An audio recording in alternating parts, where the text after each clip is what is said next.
Hi guys, this is going to be a very short tutorial in which I'll show you how you can use the AGDC tool or the data collection tool from my GitHub repository in your local machine. So let's move to my computer screen and then I'll show you the demonstration on how you can use that tool in your own computer or your own PC. So let's start. So as you can see that so first you have to clone the repository in your own local machine or download the repository in your own local machine, after which you can go to the configuration file where you can configure which parameters or which data sets you want. For example, let's open the file and then I'll show you what's included within. So here you can see that we can select the year of which of the following years we want the data set to have the data of. Second, here are the variable IDs. So variable IDs are very abstract. So if you want the full overview of what they mean, then you have to refer to this variable.csv file. So let's go and see what these IDs are referring to. So let me open the variables.csv file. So as you can see that here are the IDs which you can include in that configuration file, and here are the description of the IDs so that you can understand what those IDs mean. So let's see what our IDs stand for.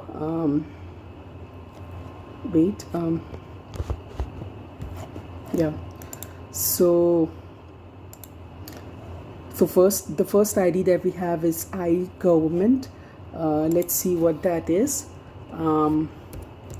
iGovT.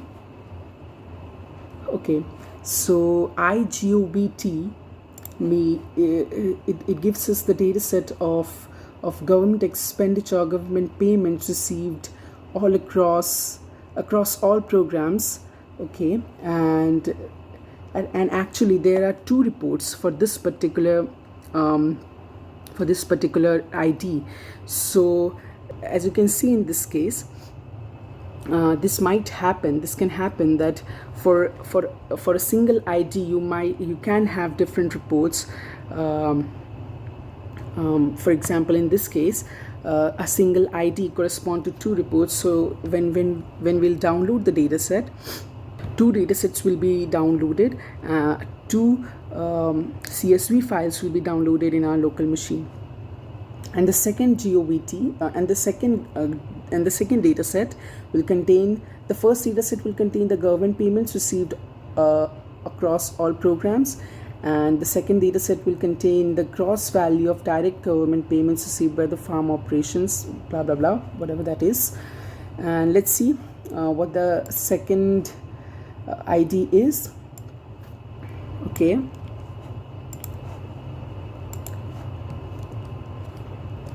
so the second ID will give us the data set for the amount of farm operation paid for commercial fertilizers, lime, soil conditioners, blah blah blah. So how much amount has been paid for commercial fertilizers, lime, soil conditioners, and etc. The third parameter that you can set, you can also expand the ID by something like this. Include a dash, and here you can add whatever ID you want from variables.csv file. Okay. So the second is the codes. The IDs and codes, these are different parameters because they both retrieve data sets from different platforms or from different sources.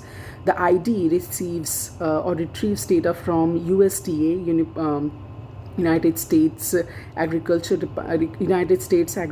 Department, and the codes retrieves data from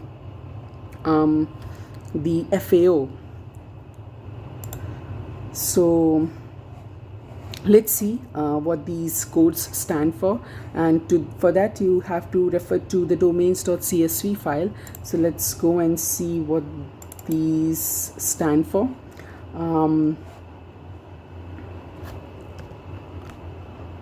Okay, so IG, let's see.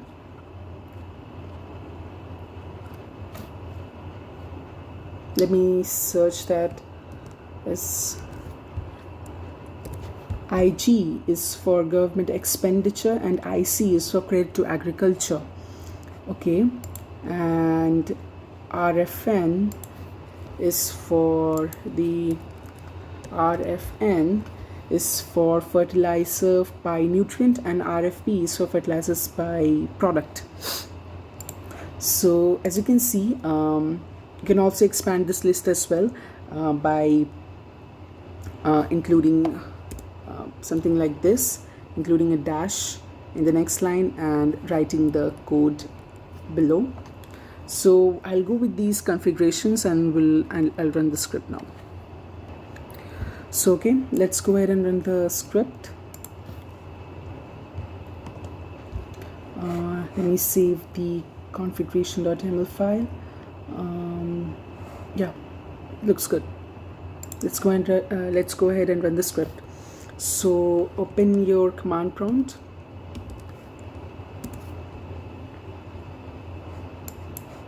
Open a command prompt in this particular directory, so I'll use the PowerShell instead because I don't want to change the directories all over to get to this place. Instead, just use PowerShell.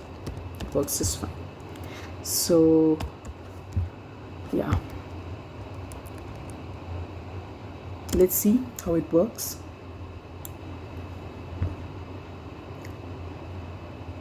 Wait for it to download all the datasets. After the datasets will be downloaded, it will be saved in the data_csv folder. So let's track. So it's going to the API authentication.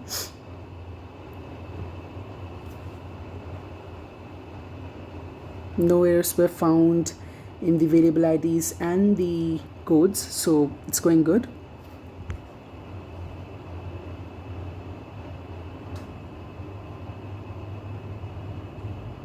The USDA data has been retrieved. Now it's going through the last part. Just the FAO data remains. Okay, so it has been done. Let's check. So as you can see, we have two data sets for the iGovernment, as we have as I've already told you that this particular ID corresponds to two different reports, or two different data sets, so both of them will be downloaded, and this corresponds to the fertilizer and lime and those the expenditure or the amount that a single farm spent on those things. The data for 2016, 2017, and credit to agriculture, fertilizer by nutrient. So all of these are retrieved from USDA, and these are retrieved from FAOSTAT. So as you can see, it's very easy. Just go through the domain and variables and include whatever you want, and then it becomes very easy to download whatever data set you are willing to download. So thank you so much. It was a very short tutorial. I think as such, have a good day. See you.